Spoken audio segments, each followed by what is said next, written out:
Proud Mouth.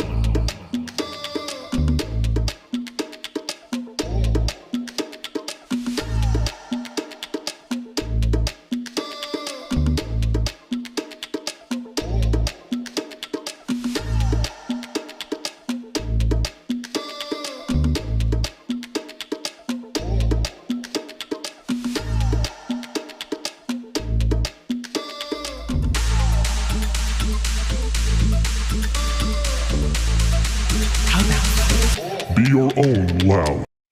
Hey, everybody, it is Matt Halloran here. Now, about a month ago, I had my brother on the show, and now I've actually got one of our first guest brothers on this show, and I'm really excited to have a chance to meet Rob and have all of you meet Rob. First, I want to say hi to everybody who's watching us live. Thank you very much for tuning in. Um, so, Rob is the epitome of rising above the noise and being his own loud, and here's why.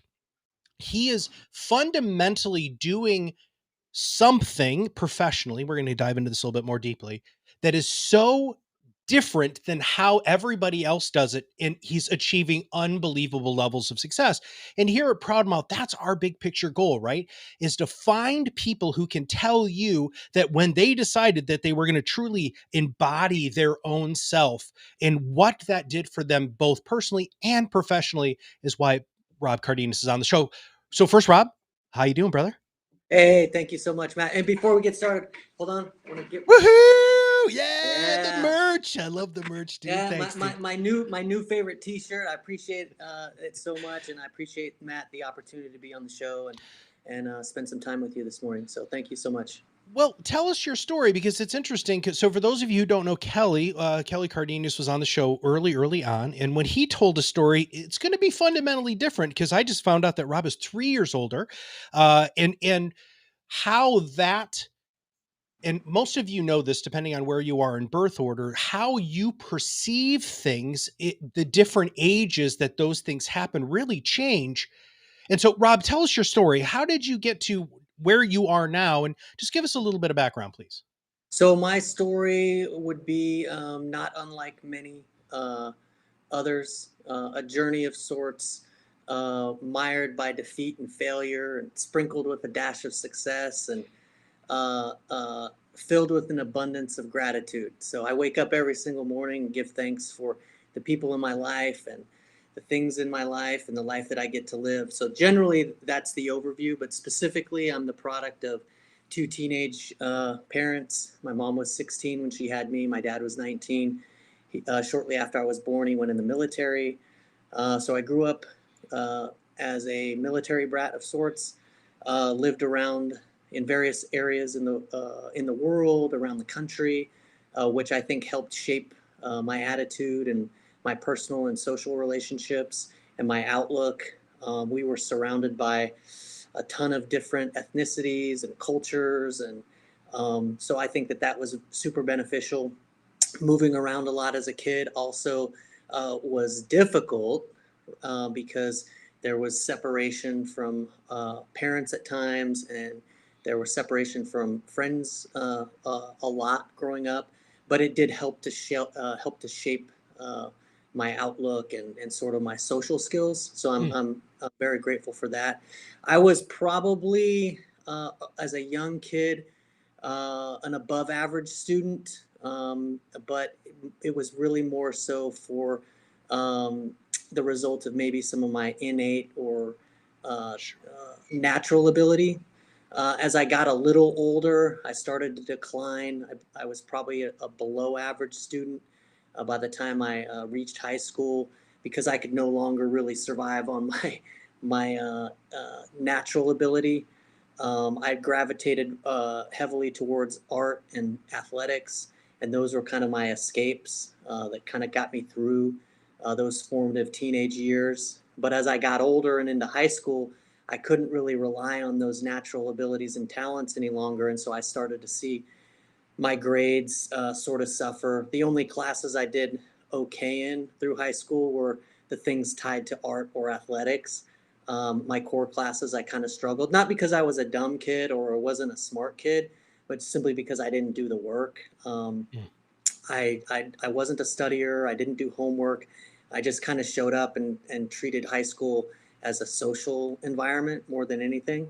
Um, I was told when I was in high school that my only two options were the military or trade school. Uh, Shortly after graduation, while all my friends, my close friends, went away to college and pursue their dreams, I really was stuck in a small town. Didn't have any direction. No one in my family had ever gone to college. My dad dropped out of high school when he was a junior. My Mm. mom graduated from high school, but by the time she graduated from high school, she had two kids. So I didn't really think of college as being a possibility, much less a probability. And so I spent the first year out of high school kind of stumbling around. I did go to, ironically, did attend trade school. I couldn't complete the externship portion of it, however, and I just it wasn't in it wasn't my desire to pursue that particular field.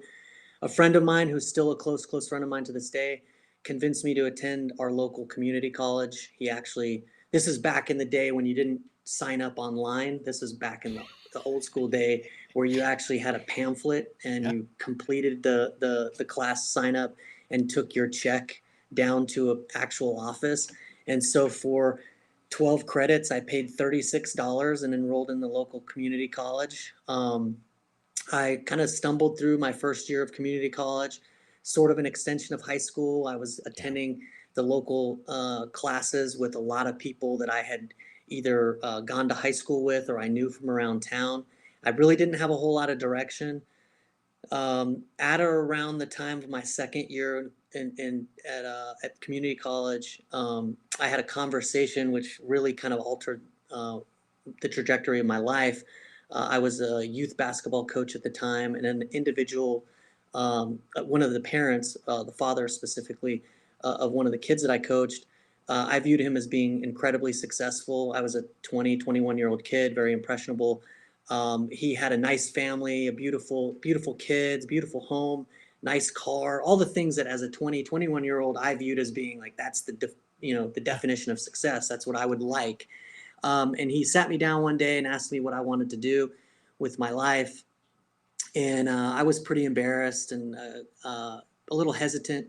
And I said, well, I think I want to coach high school basketball and be an English teacher. And he looked at me kind of sternly and he was like, no, son, what do you really want to do? And I was, at this Mm. point, I was little taken aback. And I was very hesitant because I hadn't admitted this to anybody up to that point. And I said, well, sir, I think I want to go to law school, but I don't want to be a lawyer. And I know that sounds weird. And he said, son, that doesn't sound weird at all. I went to law school and I'm not a lawyer.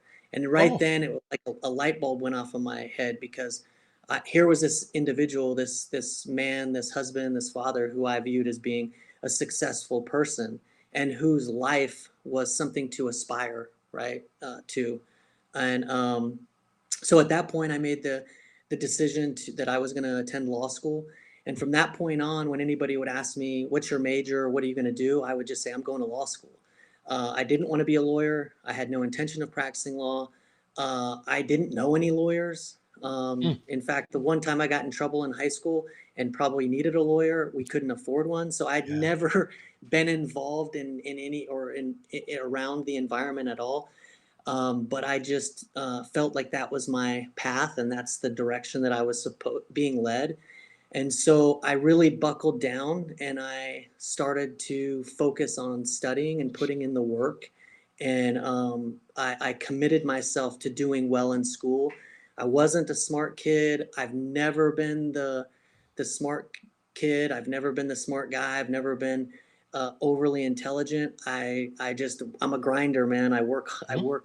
I work hard, and that was ingrained in us kids by our parents, and we saw them and the struggle and the strife that they endured throughout their life. So I just worked hard and I started to speak anytime anybody would ask me what I wanted to do and Oh. what I was going to do. I would always tell them I'm going to go to law school, and I did it because I'm a real big believer in the law of attraction. Number one, like speaking things into existence, and Yep. what we believe becomes our reality. And also, I was saying it to hold myself accountable, because if I here I am out there telling people I'm going to go to law school, and if I saw them 6 months from that point, or a year from that point, and they're like, "Hey, aren't you going to law school?" Yeah, so I did it to hold myself accountable. I did it because I was raised to believe that anything is possible, and that we can achieve anything that we set our mind to. Um, and so attended law school.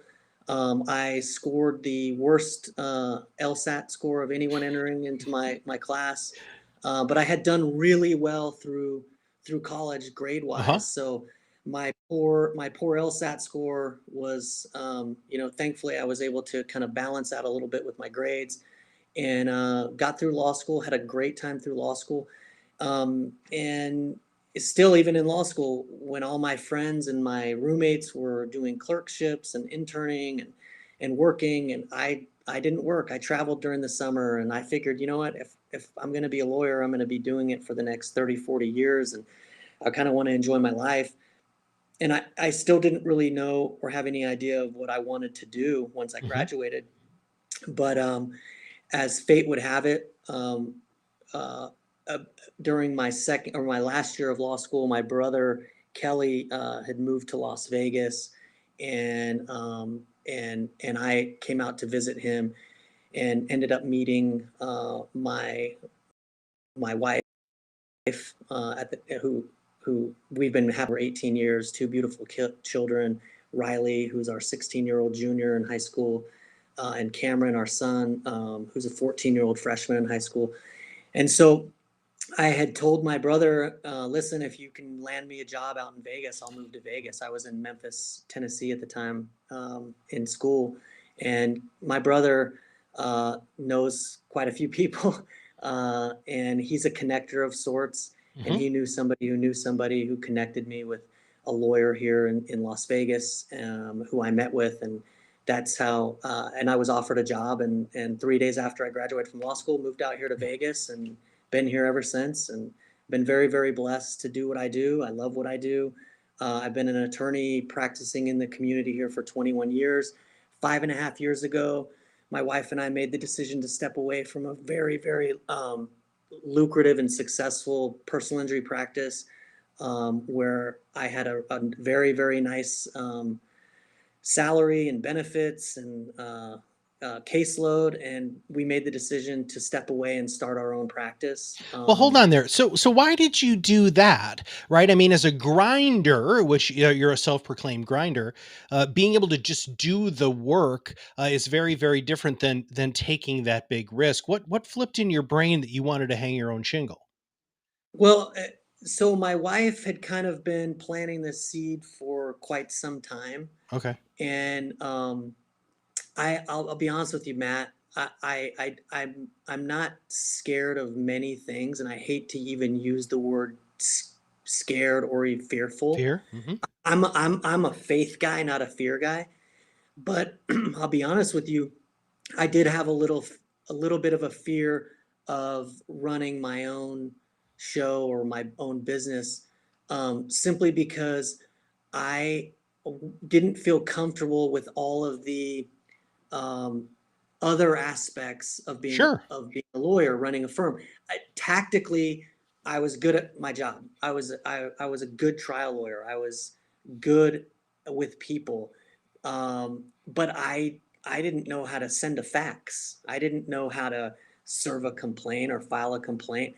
I didn't know how to manage employees and do all of these other things. So part of it was a little bit of fear.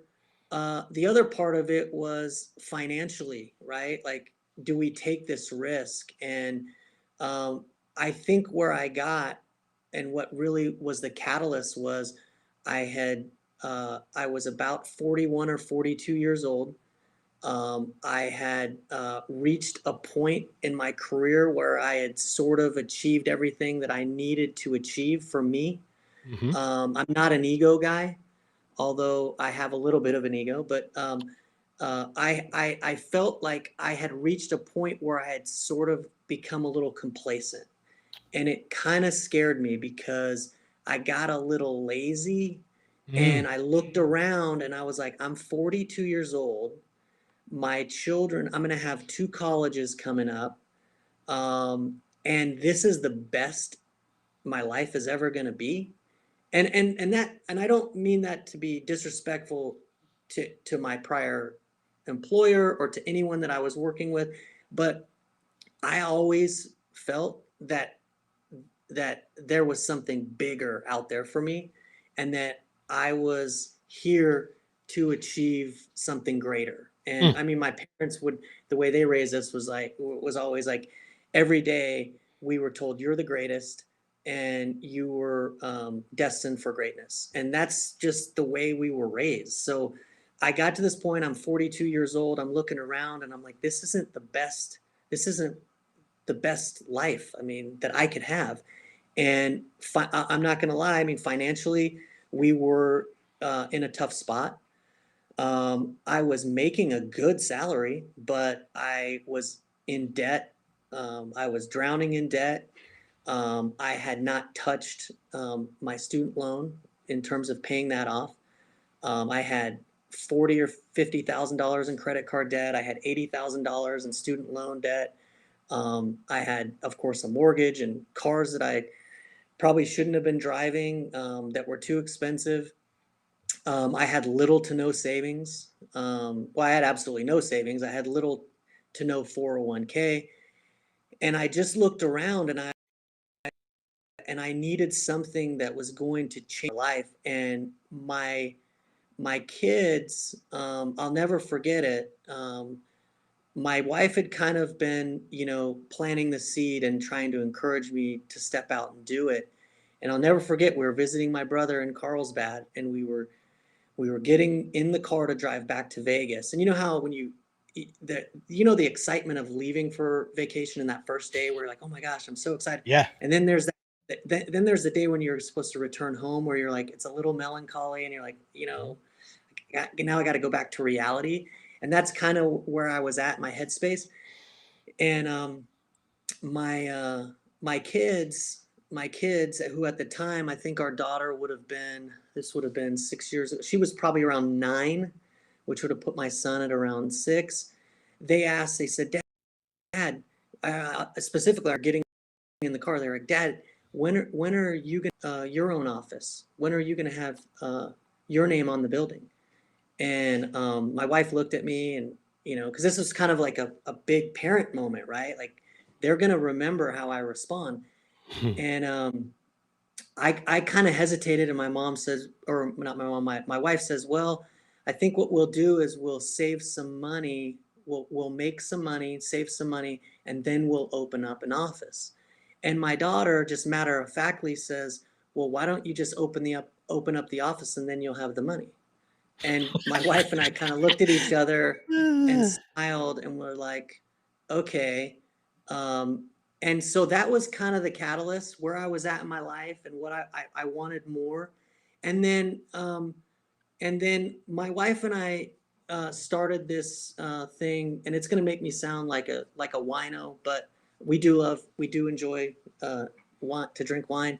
But we on Wednesday evenings, we started this thing around 8 or 9 years ago, where on Wednesday nights, it was like it was conveniently our only free night, with the kids having activities and sports and things. But Wednesday night happened to be our one free night, and we started this sort of um, thing where we called it Wines Day.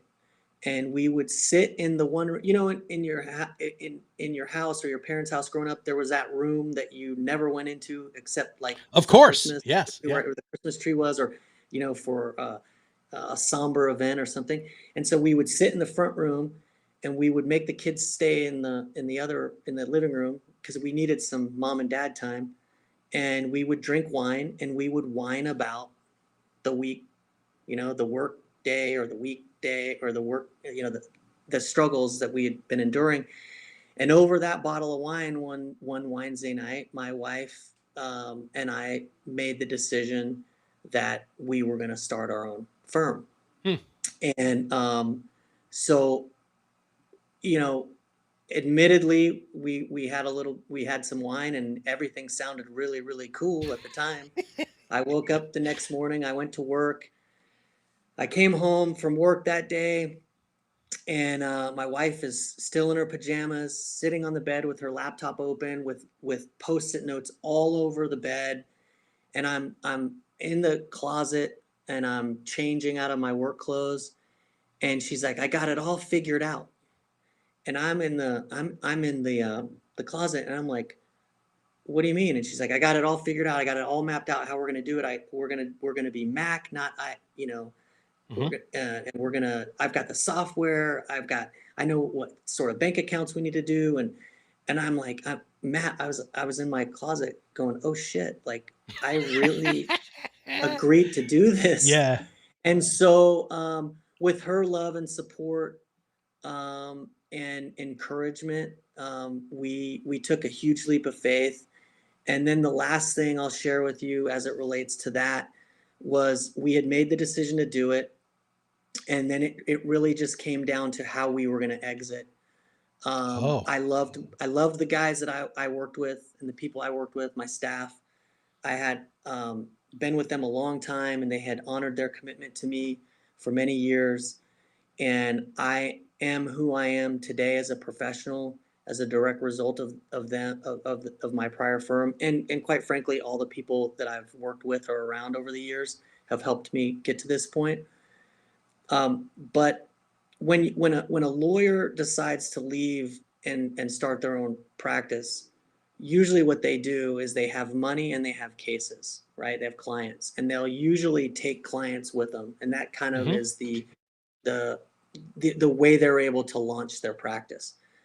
And one of my mentors, when I called and told him that I had made the decision to start my own practice, he's like, "Okay, well, I'm assuming you have money in cases." And I was like, "Nope and nope," right?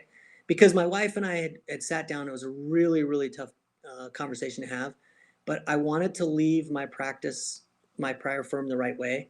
I wanted to leave with what I came in with, and that was nothing, right? Hmm. Just my hard work and my attitude. And I viewed it as, yeah, some of those clients might have signed up with me because of me, but they signed up under the banner of my prior firm, and that's their business. And they were good to me. To jeopardize my relationship with them, either, or my business relationship with them, by taking clients with me.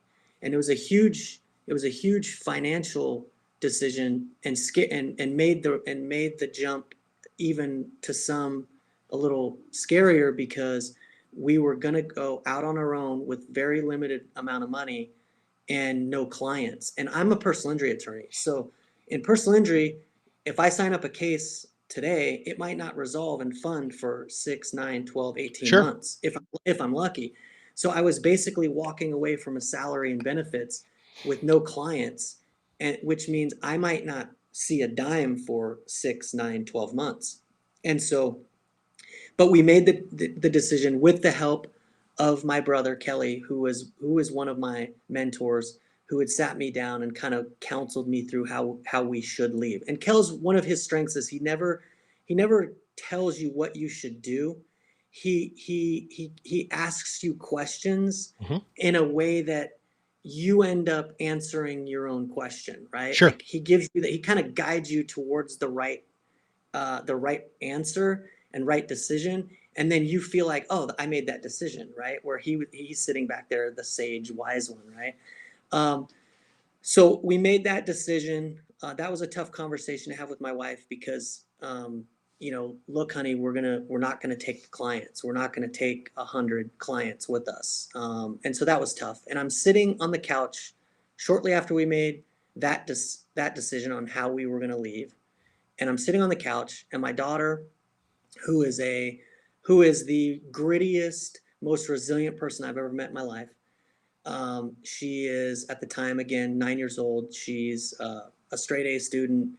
She had just come back from uh, uh, training, soccer training. She's a competitive soccer player, and she's sitting on the couch and she's doing her homework, and she has no idea that we're going to start our own practice. She has no idea that we're going to walk away from this life. And I'm going to put my family and their lives at risk, right? And we're sitting on the couch, and she turns to me and she says, "Dad," and I said, "Yes, honey." She said, "I believe in you. You can do anything." And that was it. And I was like, "Thank you." Like, I don't even know where that came from, but thank you. Ah, And yeah, so for me, Matt, to be honest with you, like, as a man, as a husband, as a father, like, all I need in this life is the love and support of my wife and my kids. And I feel like I can do anything. Like, I can sure. conquer the world.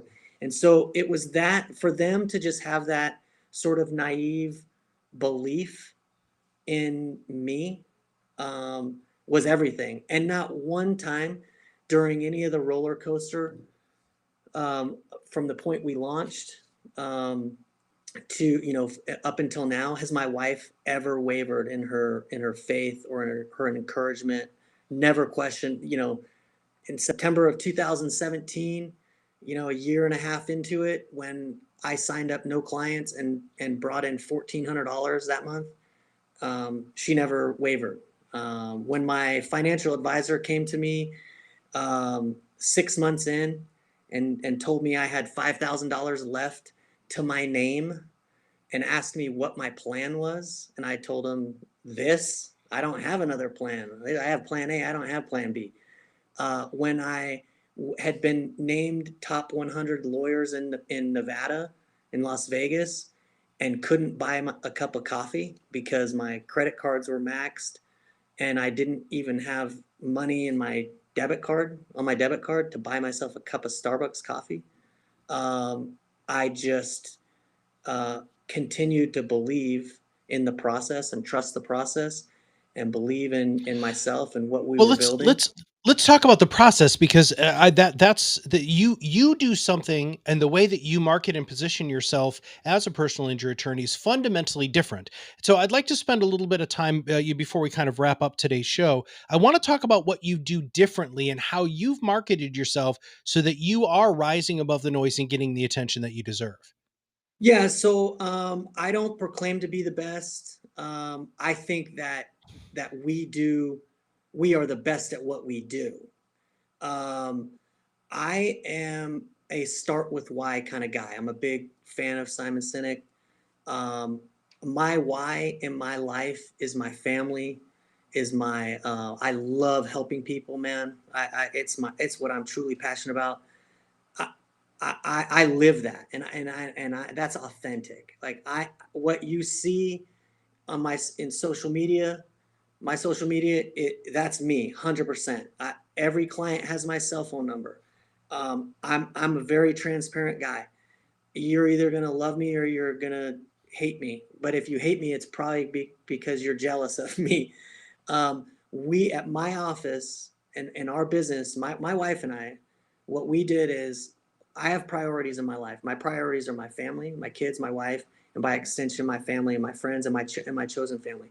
And we made a conscious decision to build our business and our life around those priorities. And that applies to here in my work family as well. Um, we love what we do. We love to help people. We take really good care of people. And then how do that is by communicating. Communication is the key to trust, right? In any relationship, the way you build trust is through communication. And so we focus on client communication, client satisfaction, client service. We overserve, we over communicate, we care. People don't care about what you know until they know that you care. And Sure. that's how we practice, that's how I live my life. And so we made a decision early on that we weren't going to advertise and get lost in the noise of everyone else in my industry that advertises. And I'm not knocking that at all. Because to be quite frank, a part of that decision was I didn't have the resources and the funds to Oh, do it when we right. started. But also, I just didn't, that's not what I wanted to attract. I wanted people that needed help. I didn't want to provide a service just for people who wanted money, right? Needing a check or wanting money. It's Are you in need of help? If so, I am here to help you. We are here to help you. So But Rob, how are you getting that word out though? Is it from referrals? If you're not broadcasting that out into the world, how are you attracting the right clients? well, I think that high level customer service is our marketing advantage. Okay. It's, I would say, close to 100% of our business is referral based, friends, family. And listen, medical providers in the community are a big referral source for lots of personal injury firms. We don't get provider referrals. Now, because we're not a big volume firm, right? They have to feed other businesses. But Matt, those medical providers, when their family member or their staff member gets in an accident, you know who they call and text? Me. Mm. So they know what's up. So we try to take really good care of people, and we put first of all, I believe that the most important aspect of your business, our business, is our people here. So we take really good care of them. I love on them. I encourage them. I create a safe work environment, a loving work environment, of high quality of life, and then by extension, that goes out to the clients. And so I believe that happy people are more productive and and healthier. And I think that if you see somebody that, like yourself, like I would be drawn and attracted to you because of your energy. Like when Kel told me about you, he was like, man, you're gonna love Matt. And the minute I met you, I was like, that's the kind of guy I would gravitate towards, right? People like that are attractive to other people. There's, whether it's a light or a positive energy or whatever it might be, whatever you might want to call it. So for us, it's, we put out there, we put out the positivity, we help people, we're here to help. And as a result of what we do, a byproduct of what we do is money is involved. We're a business. But how we attract business, I wake up every day, Matt, I give thanks. If somebody asks me what my marketing strategy is, it's I take good care of people, and we service people, and they become raving fans of us, Hmm. and they become our sort of soldiers, our marketing soldiers, right? And so I have people out in the community that if their friends or family are in need of help, they know that where to turn to. And we're a boutique practice. So I don't need a volume firm. I don't need a heavy volume. I want to be able to provide every client with my cell phone. I want to, if I see them in the grocery store, there's a hug or a handshake. I'll buy you a beer. I'll buy you a cup of coffee. Like that's the kind of relationships that we're developing, and our web is expanding as a result of that. And it's no knock against any other way of practicing. It's just, it's the way I choose to practice and how we choose to practice, because I want to love my life and have a high quality of life. So I want to wrap this up by what you just said, and then I'm going to ask you my final question, which is, um, creating a group of raving fans is the entire goal of our whole organization. And Rob has done that through a very organic manner of building great relationships, providing excellent service, and getting people out into the world that are going to sing your praises in a clear and succinct manner. I want everybody who's watching this and listening to this, do you have your ducks in a row well enough where if you had raving fans that they would be able to go out and tell everybody who you are and what you do in order to make it so that that keeps growing exponentially? So, Rob, I think you've done an amazing job with that. I'm so glad that you brought that up, because that is this one of the main reasons I wanted you on the show. Is I wanted people to hear that even in a highly competitive, huge advertised spend industry, which you're in, Yeah. billboards, TV ads, radio ads, that you're doing it in a fundamentally different way and staying true to yourself. Now, my last question for you is this: what should I have asked you? Oh goodness. I I I I I love that you didn't really get into um, asking me about necessarily what I was more focused on, why and how. And I think that's important because it goes back to that creation of the raving fan, right? We tell people why we do what we do. We love what we do. We tell them how we do what we do, right? We take by taking really good care of you. And then the last component is, oh, by the way, we're a boutique personal injury firm. By that point, they're already in love. Um, Man, I think your platform is amazing.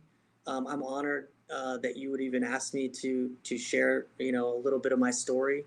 And like I said, I'm extremely thankful for the opportunity that I have and what I get to do. And there are Yeah. times in my day and my week and my month where I have to sit back and pinch myself, and or when my wife and I have a quiet moment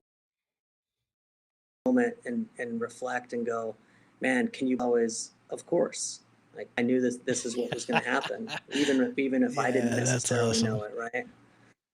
Yeah. Well, So uh, there's something else that you said there that I want to make sure that I highlight, which is he gets to the point. So this is where a lot of people fall down who are experts, Rob, is yeah, they start off by posturing. This yeah, is what I am, not who or why. This is what I am. hmm, I'm a financial advisor. I'm an attorney. I'm a CPA. I'm a owner of a company. And by reverse engineering that, when you actually get to the point of saying what you do, because come on, Rob, you know this better than anybody. It's like being an insurance salesman, right? People look at a personal injury attorney and they're like, ooh, really? Right? You're right, not the ooh, really kind of guy, right? I never got yeah, that vibe from you at all. And there are certain people in the professions that we focus on too, which is attorneys, estate planning attorneys, CPAs, financial advisors, and insurance people. We want them to do exactly what you're talking about, because by the time that somebody gets to the point of saying, well, gosh, what do you do for a living, because now they know who you are, they know why you are, right? And then we start getting to the what you do, which is a totally different conversation. Once you've built that relationship with people, and then you can say, I know, by the way, I'm gonna use life insurance because that's one of the ones that, I mean, people like it's like the sure. Heisman, right? You know, I sell life insurance. People aren't gonna. They've already built enough of a relationship with you that they still Yep. want that connection, even if you do something that is not as socially accepted as being a physician or whatever. Which, by the way, Oh, you have as much education as the majority of them. So, okay, so, if anybody wants to reach out to you, Rob, for any reason, whether they just want to hang out, get to know you, be in one of your circles, or maybe even hire you, if there's something that they truly need that you'd be able to help, what is the best way for people to reach out to you? well, I'm on social media platforms on Instagram and Twitter. It's the same. Rob Cardenas ESQ. And then Facebook is Robert Cardenas. Our website is cardenaslawgroup.com. I'm not I'm not very technologically savvy, so our website isn't the strongest. But I'm pretty active on social media. And what I would tell your listeners or your viewers is the same thing I tell any client. Look, if you've got I'm a personal injury attorney, but if there is a legal question or something that you need assistance with that you think might have a legal component, feel free to reach out. And if I can't help you, I'm gonna try to connect you with somebody that I feel like will take good care of you on the level that Yeah. I would, somebody that I trust. So I'm if I have a strength, it's of being a connector in life. I've spent my entire life networking and connecting, not for any uh, uh, below level motivation, but simply because I love people and I love to help people, and I get a great satisfaction out of helping other people and helping other people succeed. So if your listeners or viewers had questions or needed help, um, it's not something, and it's not something I do, then I would definitely hear them out. I could vet their issue for them. I could maybe connect them with somebody that might be able to help them out. Nice. So, wrapping this up, everybody, stay in your lane, which is what Rob just said, which is super important. You can still provide great value to people, even if you're not the one who solves the ultimate problem. Number two, if you build a relationship with people before you tell them what you do, and we believe that podcasting is a great way to be able to build that, maintain that relationship. When you do get to say what you do, it's a totally different sort of level of acceptance. And finally, you know what? Sometimes taking that big jump that big leap of faith, if you have the right people surrounding you and that are going to be able to support you to make that big leap, that leap becomes at least a lot less scary, not necessarily easier, but a lot less scary. And if you Yeah. are somebody who is working with a larger firm and you're like, wow, I'd just really love to be able to have more control over my life and my overall destiny, maybe you should go ahead and give Rob a call. Check him out on all the social media, which we'll make sure, Rob, we have those in our show notes for the podcast. And with that, for Rob and all of us here at Proudmouth, we'll see you on the other side of the mic very soon. Thank you.